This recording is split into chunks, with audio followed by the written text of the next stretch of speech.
Hi guys, எல்லாருக்கும் வணக்கம். போன வீடியோவான எல்லோருக்கும் சொர்க்கத்துல இடம் இருக்கா கதைக்கு நீங்க கொடுத்த வரவேற்புக்கு ரொம்ப ரொம்ப நன்றி.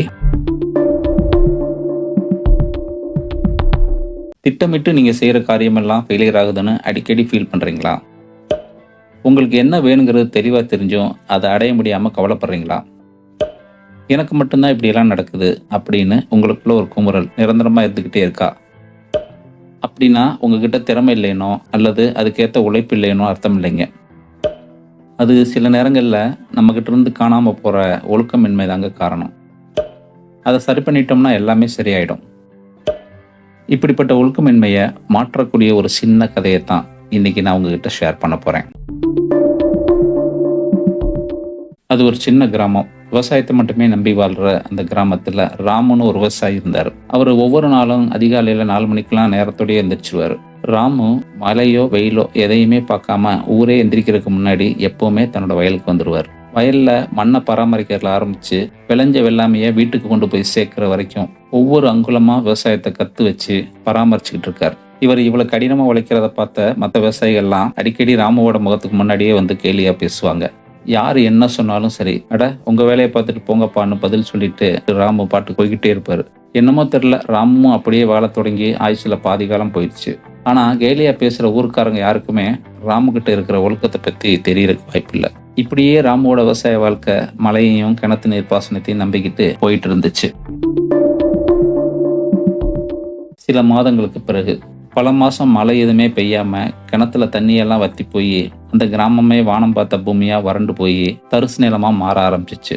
ஊர்க்காரங்கெல்லாம் இனி விவசாயத்தை நம்பி பிரயோஜனம் இல்லை அப்படின்னு விவசாயத்தை புறக்கணிக்க ஆரம்பிச்சாங்க. ஆனா ராமு அப்பவும் அதிகாலையிலேயே தன்னோட வயலுக்கு போய் வயலை பராமரிச்சுட்டு இருப்பாரு. அப்பவும் அந்த ஊர்க்காரங்கெல்லாம் மழை தண்ணி இல்லாத நேரத்துல வயல்ல வேலை செய்யறதெல்லாம் வடிகட்டின முட்டாள்தனம்னு கேலியாத்தான் பேசுவாங்க. ஆனா ராமு அந்த பேச்சையெல்லாம் காதுல போட்டுக்காம தன்னோட வயல்ல தொடர்ந்து வேலை செஞ்சுக்கிட்டே தினமும் வானத்தை பார்த்து மழையை கொடு தெய்வமேன்னு வேண்டிக்குவார். ஒரு நாள் அந்த ஊர்ல இருக்கக்கூடிய குலதெய்வத்தை கும்புறதுக்கு வந்த ராமோட உறவுக்கார நண்பர் ராமு வயல்ல இருக்க பார்த்துட்டு ராம பார்த்து எப்படிப்பா இருக்க என்ன ஏதுன்னு விசாரிச்சுக்கிட்டு இருந்தார். அந்த உறவுக்காரரு ஊர்க்காரங்க ராமுவை பத்தி கேலியா சொன்னதெல்லாம் மனசுல வச்சுக்கிட்டு அந்த உறவுக்கார நண்பரு ராமுவை பார்த்து, ஏன் ராமு, ஊரே இருக்கிற நிலம்பலத்தை எல்லாம் அப்படியே விட்டுட்டு வேற வேலையை பார்க்க கிளம்பிடுச்சு, நீ மட்டும் ஏன் இன்னமும் மழை தண்ணி இல்லாத வயலை போட்டு நோண்டிக்கிட்டே கிடக்குன்னு ரொம்ப ஆர்வமா கேட்டார். அவர்கிட்ட ராமு ஒண்ணுமே பேசாம தன்னோட வேலையை மட்டும் பார்த்துக்கிட்டு இருந்தார். வந்த நண்பரும் காலத்துக்கு ஏற்ற மாதிரி வாழ பழைக்கிறாமன்னு சொல்லிட்டு அங்கிருந்து கிளம்பிட்டார். வந்த நண்பர் எவ்வளவோ எடுத்து சொன்னாலும் ராமு ஏன் விடாப்படியா இருந்தார்னா அது அவரோட ஒழுக்கம் தவறாமை தான். அந்த மண்ணை நம்பி செய்யக்கூடிய விவசாயத்து மேல அவர் வச்சிருக்கிற நம்பிக்கை. அவருக்கு தெரியும் ஒரு நாள் கண்டிப்பா மழை வரும், நம்ம மீண்டும் விவசாயம் செய்யணும். இப்ப மழை இல்லாட்டாலும் மீண்டும் இந்த பூமிக்கு மழை வரும்போது வயலை சரியா வச்சிருந்தா தானே விவசாயத்தை தொடர்ந்து சிறப்பா செய்ய முடியும். அதனாலதான் அவர் அமைதியா இருந்தாரு. வறண்டு போன அந்த வயல்ல தன்னோட வேலைகள்லாம் முடிச்சுட்டு வானத்தை பார்த்து அவர் வேண்டினதுக்கு பலன் கிடைக்க ஆரம்பிச்சிச்சு. ஆமாங்க, அந்த கிராமத்துல மீண்டும் பருவமழை பெய்ய ஆரம்பிச்சிச்சு. ராமோட வயல் பயிர் செய்யறதுக்கு தயாரா இருந்துச்சு. வேற வேற வேலைக்கு போன ஊர்க்காரங்கெல்லாம் அவங்கவுங்க வயலை பார்த்து திரும்ப ஆரம்பிச்சாங்க. அவங்கெல்லாம் வயலுக்கு வந்து என்னென்னமோ முயற்சிகள் செஞ்சு பார்த்தாங்க. வீண் செலவானது மட்டும்தான் மிச்சம். மண்ணோட வளம் கெட்டு போயிருந்ததுனால அவங்களோட வயல்ல பயிர் முளைக்கவே இல்லை. ஆனா ராமுவோட வயல் சும்மா பசுமையா அந்த இயற்கைக்கு நன்றி சொல்லிக்கிட்டு கம்பீரமா நினைச்சு அந்த போகம் ராமுக்கு மட்டும் அற்புதமா விளைஞ்சிச்சு. அது வரைக்கும் கேலியா பேசிக்கிருந்த ஊர்க்காரங்கெல்லாம் இப்ப ராமுவை பார்த்து ராமு ரொம்ப அதிர்ஷ்டசாலின்னு புகழ் தள்ளிக்கிட்டு இருந்தாங்க.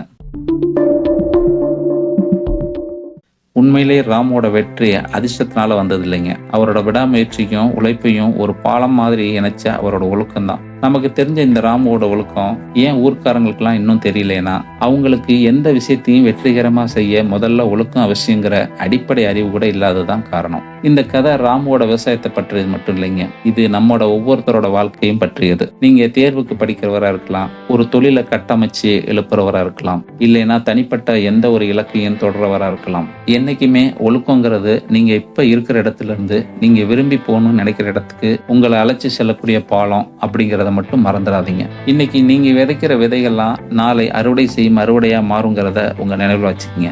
வாழ்க்கையில வெற்றி பெற்ற நபர்களை எல்லாம் நீங்க நல்லா கவனிச்சு பாருங்க. அவங்க எல்லாரும் ஏதோ வகையில உங்களுக்கு பிடிச்சவங்களா இருக்கலாம். ஒரு உலக தலைவரா இருக்கலாம், இல்ல ஒரு தொழில் அதிபரா இருக்கலாம், இல்ல ஒரு நடிகரா கூட இருக்கலாம், இல்ல உங்க அப்பா அம்மாவை கூட இருக்கலாம். கவனிச்சு பாருங்க, அவங்க கிட்ட கண்டிப்பா ஒரு ஒழுக்கம் இருக்கும். நான் முதல்ல சொன்ன மாதிரியே உங்க முன்னேற்றம் தடைப்படுதுன்னா உங்ககிட்ட திறமை இல்லையனோ அல்லது அதுக்கேற்ற உழைப்பு இல்லையனோ அர்த்தம் இல்லைங்க. அது சில நேரங்கள்ல நம்ம கிட்ட இருந்து காணாம போன ஒழுக்கமின்மை தான். அதை சரி பண்ணிடுங்க, எல்லாமே சரியாயிடும்.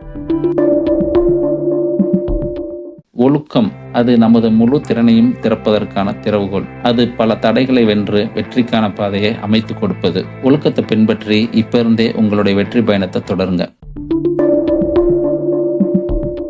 நம்ம கதை உங்களுக்கு உத்வேகம் அளிச்சிச்சுன்னா திரும்பவும் ஒரு தரம் பாருங்க. நம்ம கதை உங்க நண்பர்களுக்கு பயனுள்ளதா இருக்கும்னு உங்க மனசுக்கு தோணுச்சுன்னா அவங்களுக்கு ஷேர் பண்ணுங்க. நம்ம சேனலை நீங்க இன்னும் சப்ஸ்கிரைப் பண்ணலைன்னா உடனே பண்ணி வச்சுக்கிங்க. நம்ம சேனலோட வளர்ச்சிக்கு அது கொஞ்சம் உதவியா இருக்கும். மற்றபடி இன்னொரு நல்ல வீடியோவில் உங்களை சந்திக்கும் வரை உங்ககிட்ட இருந்து விடைபெறுவது Rajan Vennimalai. Tata, bye bye, take care.